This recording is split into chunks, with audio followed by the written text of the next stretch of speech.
Now to the Ivory Coast, where the government of President Alassane Ouattara has announced that it is spending close to $26 million on reducing the size of its army.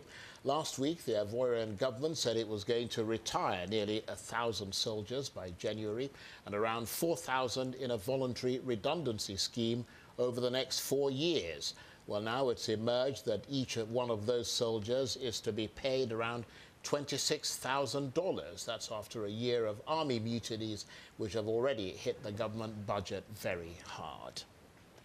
I'm joined now in the studio by the African analyst and publisher of Africa Briefing, John Ofe-Ansah, to look at this story. And clearly those people there were footballers, not sort of soldiers.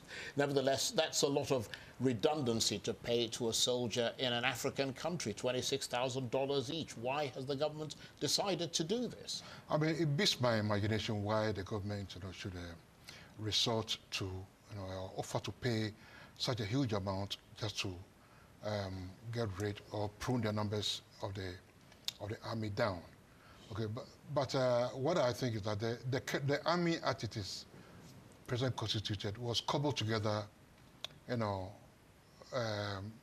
after the end of the Civil War, from the Northern New Forces that backed President Ouattara, and then the regular professional soldiers who fought against him in support of the ex-president Laurent Gbagbo.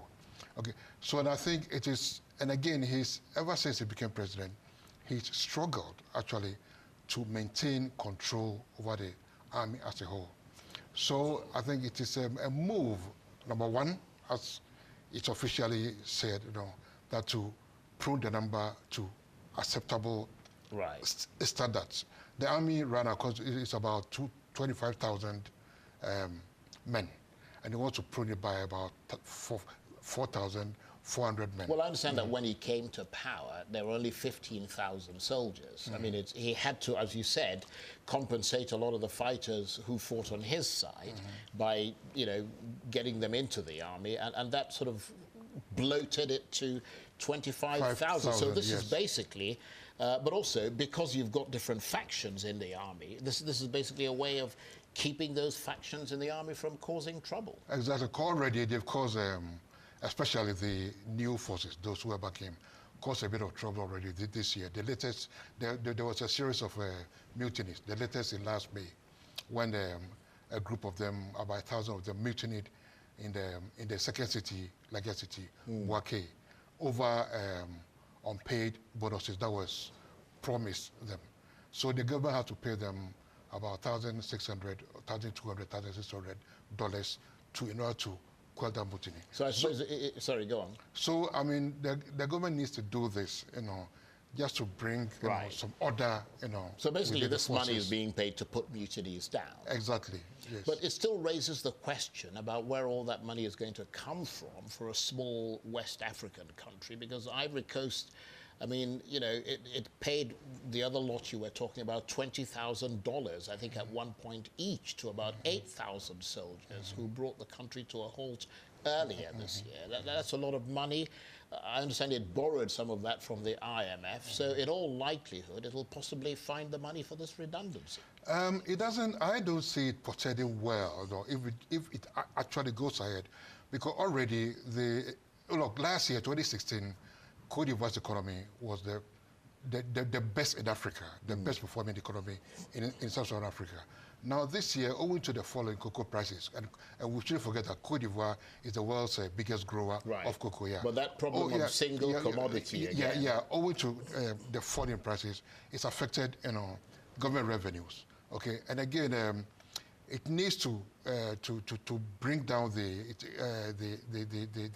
budget deficit from 3.8 in 2016 to 3.7 this year, in order to get a $659 million loan from the IMF. So this isn't going to help.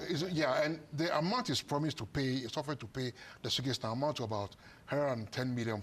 So it's going to increase the budget deficit. Right. So if the loan isn't forthcoming, that means it will have to resort to tax increases, cut reduce some public services. Nevertheless, the IMF, And the wrath of other austerity measures. Right. The IMF, of course, always looks at issues like security, because if you don't have security, you're not going to be able to, grow your economy. I understand that the army has got lots of unqualified and undisciplined personnel, and because of that, the public have increasingly come to see it as an aggressive force rather than one that is there for protection. So an army essentially made up of troublemakers, and so the government has to act.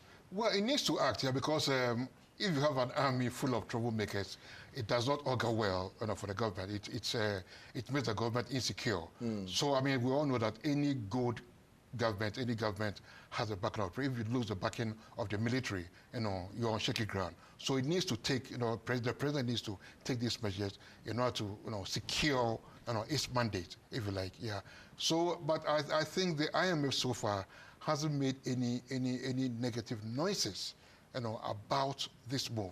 So it appears the IMF is backing, the move to make sure that these people are gotten rid of. John, thank you very much indeed. John Ofe Ansah, publisher of Africa Briefing and, of course, the African Affairs analyst.